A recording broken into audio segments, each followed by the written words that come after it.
في سنة 1999 شركة الإنتاج كانت مقتنعة إن فيلم فايت كلاب هيفشل. أنت متخيل الفيلم اللي بنحكي ونضحك فيه؟ شركة الإنتاج ما كانتش أصلا مؤمنة بيه، والناس حتى اللي دخلته في السينما مشوا تقريبا في نص الفيلم وما كانوش فاهمين هو إيه اللي حصل ده أصلا.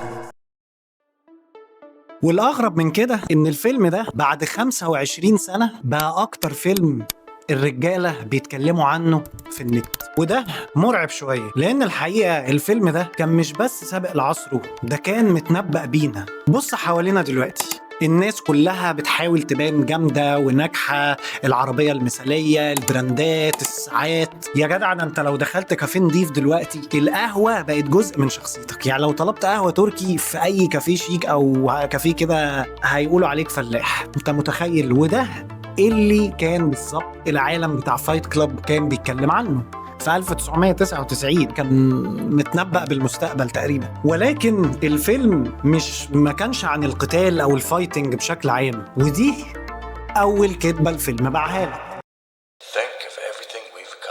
الفيلم عن راجل يبان ان حياته طبيعية، اساس من ايكيا، عربية، شقة، مرتب ثابت، والدنيا زبادي خلاط. بان من بره ان هي مثالية، ولكن من جواها مدمر. Every time the plane banked too sharply on takeoff or landing, I prayed for a crash or a mid-air collision. ديفيد فينشر من أول دقيقة كان بيقولك إن البطل ده أصلاً مش مستقر نفسياً. انسومنيا، اوفر ثينكينج، اكتئاب، حب، استهلاك، كل الكلام ده كان في شخصية واحدة. المفروض انت بتعتقد انه شخصية مش مستقر نفسيا وفي حاجة ضربة في دماغه، بس انت كمشاهد طبعا ما خدتش بالك. قلت طبعا ايه الديب كاركتر ده؟ لا يا حبيبي، ده تحذير. وفي حركة الحقيقة المخرج بيعملها، حركة صايعة جدا، هي انه في اول الفيلم خالص، يعني في الحتة الاولانية في الفيلم، تايلر بيظهر في اقل من الثانية لما البطل بتاعنا بيخش مع الجروب او الثيرابي او الجروب اللي هو كان بيروحه ده عشان يخليه ينام. حركة الحقيقة يعني حلوة جدا، بيحاول ان هو يزرع تايلر في دماغك من اول الفيلم عشان يهيئك نفسيا ليه. يعني دي وجهة نظري واللي حسيت بيه يعني من اول الفيلم. اصل المخرج ليه هيعمل حركه زي دي؟ ان هو يخلي يعني في كده زي تايلر يظهر في البدايه، وطبعا انا هوريك الفريم بتاع لما تايلر ظهر على برنامج المونتاج عشان تشوف ان هو فعلا تايلر زي ما بقول لك. فانت ايه رايك يا عزيزي المشاهد في الكلام اللي انا بقوله ده؟ هل مقتنع بيه ولا مش مقتنع بيه؟ ولا انت شايف ان هو عادي ان تايلر مثلا يظهر في الجزء ده من الثانيه؟ يا ريت تشاركني طبعا رايك في الكومنتات، يسعدني طبعا ان انت تشارك رايك ونحاول نتناقش مع بعض هو المخرج كان بيحاول يوصل لنا ايه. خلي بالك الافلام مش بس للمتعه، يعني في افلام طبعا للمتعه وفي افلام تساعدك ان انت تحاول تشغل دماغك، ودي حاجه انا بالنسبه لي كويسه جدا. واللي محببني في السينما هو ان في افلام بتحاول ان هي تشغل لك دماغك يعني. وده يخلينا نسال سؤال مهم جدا، هو ليه اصلا تايلر موجود؟ ونرجع لقصتنا ان الراوي او البطل بتاعنا كان جايب اخره، كان مكبوت وكان عايش حياة مش شبهه خالص، مش بتعبر عنه. ده حتى شقته يا عزيزي المشاهد ما كانش شايفها شقة، ده كان شايفها يعني كتالوج ايكيا. معرفش بنطق ايكيا، اسمه ايكيا ولا ايكيا، يعني بيعبر عن الاستهلاك. وده بالمناسبة مش بعيد عننا دلوقتي، يعني حتة ان احنا بنستهلك وخلاص، بنشتري حاجات مش هنستخدمها اساسا.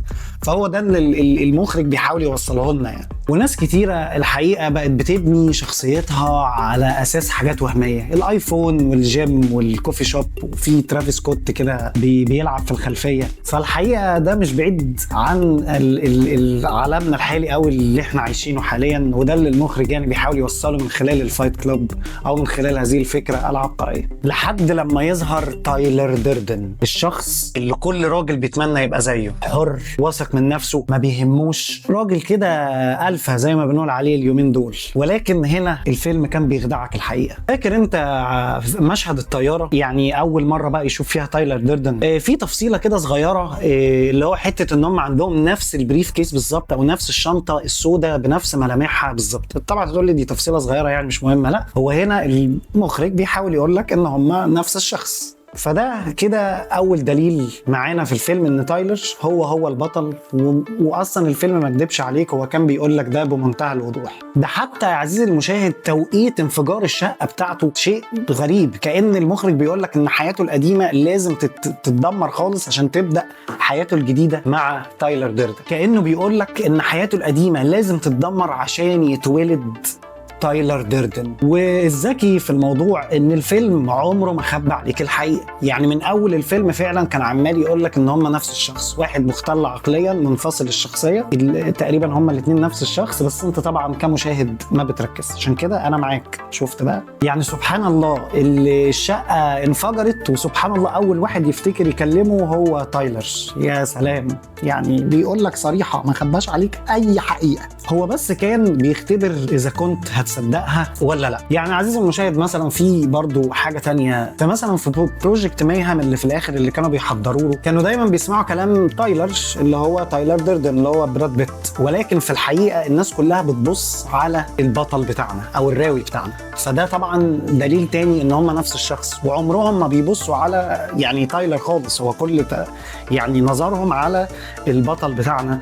ودي برضو يعني تفصيلة مهمة جدا، بيحاول يقول لك ان هم نفس الشخص برضو، او في يعني هو عنده انفصام شخصية، يعني ان انت الحقيقة مش عايز تصدق الكلام ده، او ان انت مش عايز تركز في التفاصيل دي.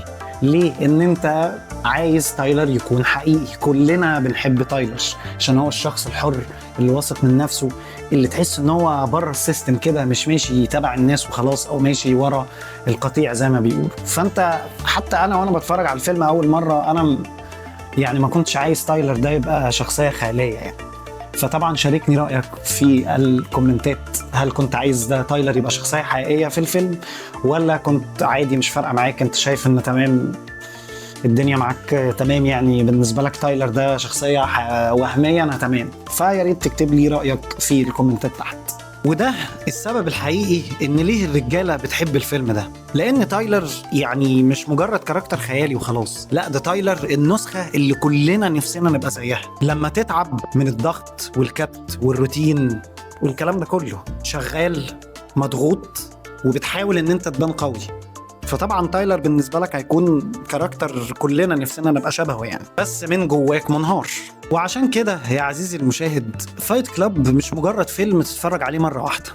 انا شايف ان كل مرحله عمريه لازم تتفرج على فايت كلاب، ان في كل مرحله عمريه معينه انت بتفهم الفيلم بطريقه مختلفه تماما. يعني فايت كلاب من 1999 كان بيتعرض على MBC 2، وانت صغير كنت فاهمه بطريقه، وبعد كده لما كبرت بدات تفهمه بطريقه تانية. فالحقيقه يعني فايت كلاب مش بيكشف تايلر، هو بيكشفك انت.